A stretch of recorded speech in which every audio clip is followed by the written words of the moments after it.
Hola, buenas noches. Soy Diego Arturo Ortega y vengo a presentar la fase 2 de la detección del agente causal por medio de un método de ARN viral. Bueno, para comenzar es necesario ponerse en contexto de la progresión del VPH, su asociación con el CACU y la importancia de identificarlo en sus distintas fases. Bueno, la infección por la mayoría de tipos de virus de papiloma humano generalmente se resuelve por los anticuerpos del mismo cuerpo. Pero hay ocasiones en las que ciertos serotipos persisten después y esto ya es cuando aparecen lesiones premalignas y malignas. Generalmente los serotipos que causan esto son el 16 y el 18. Cuando aparecen estas lesiones, que se denominan SILs, Cause Intraepithelial Lesions, o SIN, que es otro sinónimo, estas pueden propiciar la aparición de cáncer de no ser tratadas, aunque bueno, como veremos, también estas se resuelven generalmente. La mayoría de los casos aparecen las EDS y EDS, lesiones intraepiteliales escamosas de bajo grado, y no necesitan intervención para ser resueltas. Sin embargo, cuando aparecen las HCIEDs, que son las de alto grado, en ese caso sí se puede desarrollar un CACO y por ende la aparición son las ELA. Las células ELA son las líneas celulares que aparecen en el cáncer cervicouterino y su peculiaridad es que cargan con el serotipo del BPH18. Ahora, ¿cuál es la progresión del BPH? Bueno, aquí voy a poner un gráfico en edición de lo que estoy viendo, pero la progresión comienza con el inicio de actividad sexual, donde los primeros meses o, bueno, días a meses está el epitelio normal, completamente sano. Sin embargo, en unos meses las células se van alterando y hay un cambio leve. Después de 1 a 15 años ya hay un cambio muy grande y de hecho es cuando ya se puede empezar a manifestar la aparición de carcinomas o cáncer. Y después de décadas, si es que persiste aún, ya seguro es cáncer. Es un carcinoma invasor. Según Faruk M. Kosen y Murat Emnaki durante el año 2013, en pacientes con lesiones premalignas, las EDS y EDS contaban para un 60% de los casos. Y un 15% de estas pasaban a HCIEDs después de 3 a 4 años, en presencia de cofactores como tabaquismo, inmunosupresión, etc. Y de este 15%, de 30 al 60%, al 70% de los casos pasaban a cáncer cervicouterino después de 10 años.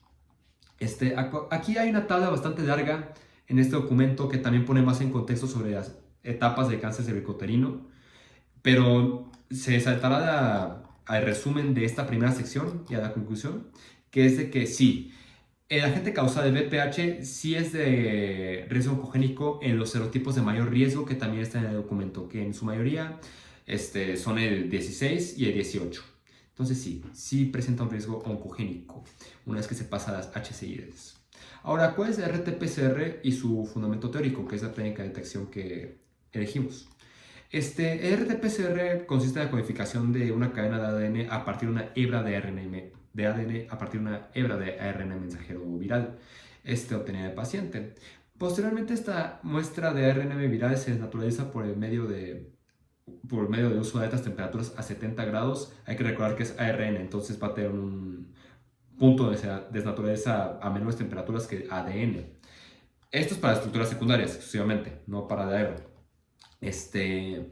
Y entonces, después de eso, se usa una enzima llamada retrotranscriptasa inversa para sintetizar la cadena de ADN a partir de la cadena molde de ARN. Ahora, existen dos maneras de aplicar esto, de un paso y de dos pasos. Entonces, el mero proceso de RT-PCR, porque después de la síntesis de ADN, ¿se me menciona eso? Aparece el proceso de la mera PCR, que ya es amplificar ese ADN, pero a eso pasaremos después. Se me acaba de cortar el video porque se acabó el almacenamiento de mi celular, sin embargo no me gustaría reiniciarlo porque llevo muy buen tiempo. Ahora, a lo que iba. RT-PCR de un solo paso y dos pasos. O sea, de un solo paso consiste en hacer el proceso de retrotranscripción y de la mera PCR en un mismo vial. Y de dos pasos, pues, retrotranscripción en una y luego insertas la cDNA a otro vial para hacer el proceso de la mera PCR de amplificación. Las diferencias entre estos es que el primero te permite analizar más muestras ya que requiere menos tiempo, sin embargo no puedes tener tanta especificidad con los genes Y por el otro lado es lo contrario. Te permite analizar menos muestras, pero te permite ser más específico con los genes. Pero además de eso, te arriesgas más a contaminar la muestra en la de 2 pasos, ya que tienes que cambiar entre viales. Sin embargo, a pesar de estas deficiencias, decidimos quedarnos con la de 2 pasos, ya que permite ser más específicos con un gen. O, bueno, más bien con varios genes de una muestra. Ahora, para la PCR está de tiempo real y convencional. Ambas tienen los 3 pasos fundamentales, que es desnaturalización, o sea, se elevar el híbrido a temperaturas entre 94 a más o menos 94 grados aproximadamente. Y después la de hibridación, que es hibridar la cadena de ADN con primers. Y finalmente la elongación, que es cuando el ADN polimerasa hace la doble cadena. Sin embargo, la diferencia es que los resultados se detectan por gel en electroforesis, y en la otra, una sonda fluorescente se pega a las dobles cadenas para emitir fluorescencia. Entonces, cada vez que se emite una doble cadena, cada vez que se sintetiza una doble cadena, se va a emitir fluorescencia, y significa que ese gen objetivo se está expresando más. Y se puede ver en forma de curvas en gráficos.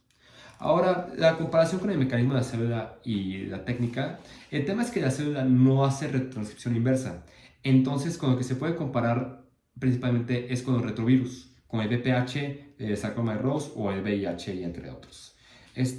Ambas usan la enzima transcriptasa inversa. Entonces, los virus usan esa enzima para hacer la transcripción inversa dentro de las células.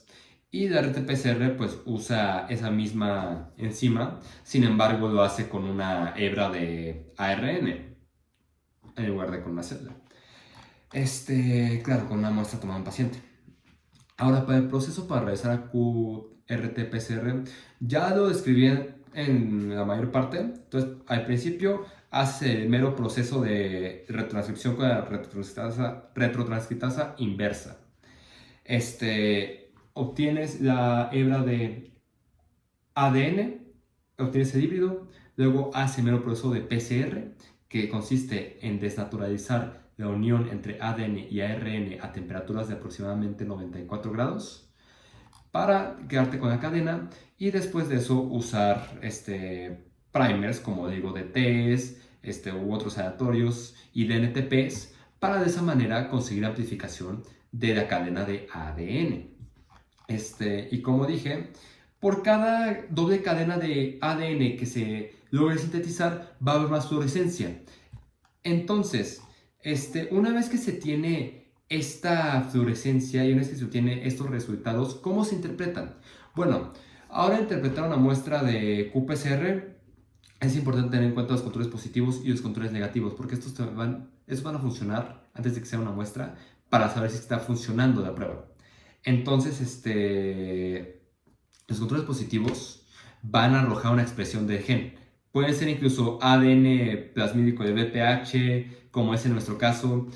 Pueden ser cosas que te van a arrojar una expresión del gen. Mientras tanto, los controles negativos hacen lo contrario. No te expresan nada porque ahí no está el gen objetivo que buscas. Estas pruebas se hacen en triplicados, y la importancia de esto es para descartar errores experimentales como errores de pipeteo y entre otros. Bueno, ahora está el threshold y ST. El threshold es una línea que aparece, voy a poner el gráfico acá arriba, y entonces cada vez es lo que va a dictar cuando una muestra es positiva, está expresando ese gen. Mientras más tardío es menos expresión, y mientras más temprano es más expresión. Entonces, cuando una curva intersecta con ese threshold, se tiene el CT, que es cuando ya la muestra es positiva y está expresando ese gen. Para nuestro caso, los resultados que proveen los autores no tienen un valor CT, ya que no tienen un valor de threshold. Sin embargo, lo que mencionan es que cada vez que una muestra se empieza a amplificar o expresar después del ciclo 30, esta muestra se considera sospechosa y luego se secuencia para descartar falsos positivos. O también, en el otro caso, si es que las 3 paredes de los triplicados, de cada triplicado, no se amplifican. Es otra consideración. Entonces, como se puede ver en los gráficos, como se puede ver en el mapa conceptual de acá arriba, tenemos la mayoría de lo mismo. Se ven los controles positivos y los negativos. y además el aviso de los controles, ya que no vamos a poner los controles en este mapa conceptual porque sea redundante, ya está en el documento. Para los controles, para los resultados positivos, pues se puede ver que son curvas amplificadas antes del ciclo 30. Y antes de pasar a los negativos, se tiene que discutir el threshold y el CT. Hay una línea roja en forma de puntitos que es donde debería estar el threshold en el sentido tradicional de la palabra. Sin embargo, como los autores no lo proveen, es imposible saber dónde está. Entonces, los resultados negativos o sospechosos son los que se empiezan a amplificar después del ciclo 30. Y si se ha observado, se puede dar cuenta que las curvas están deformadas. Pido una disculpa, mis gatos se comenzaron a pelear, pero bueno, como decía en mi reflexión, se me hace increíble cómo la naturaleza sigue siendo un maestro para nosotros, incluso en la disciplina de la biología molecular. Y prácticamente cómo aplicamos sus procesos para nuestro beneficio, como esa detección de virus por medio de utilizar un mecanismo que ellos mismos usan. Entonces, un ejemplo de donde se puede aplicar esta técnica RT-PCR muy valioso es con cualquier otro retrovirus. Por ejemplo, VIH, que es un virus muy silencioso durante décadas, incluso. Durante el transcurso de una década más bien. Y lo que provee esta técnica de detección es que estas personas que están contagiadas y no lo saben, se enteren de ello y tengan el tiempo, de ser así posible, de tratarse y además de prevenir el contagio. Bueno, y para mi carrera, que es ingeniería química, estos procesos se aplican generalmente a la parte de fármacos, que es la verdad no a lo que voy dirigido, pero ahí se aplican. Como por ejemplo, en la publicación de Network que puse, aparece cómo se busca sintetizar un precursor al ácido artemisínico para el tratamiento de la malaria, debido a que es muy costoso producir el mismo ácido, entonces por eso está buscando esa alternativa. Finalmente, pienso que es de vital importancia que la gente se involucre cada vez más en hacer algo como lo son estas técnicas, porque si no fuera por el ingenio de nuestra especie y además por el interés de querer seguir avanzando, la humanidad no seguiría en este planeta. Yo soy Diego Ortega, muchas gracias.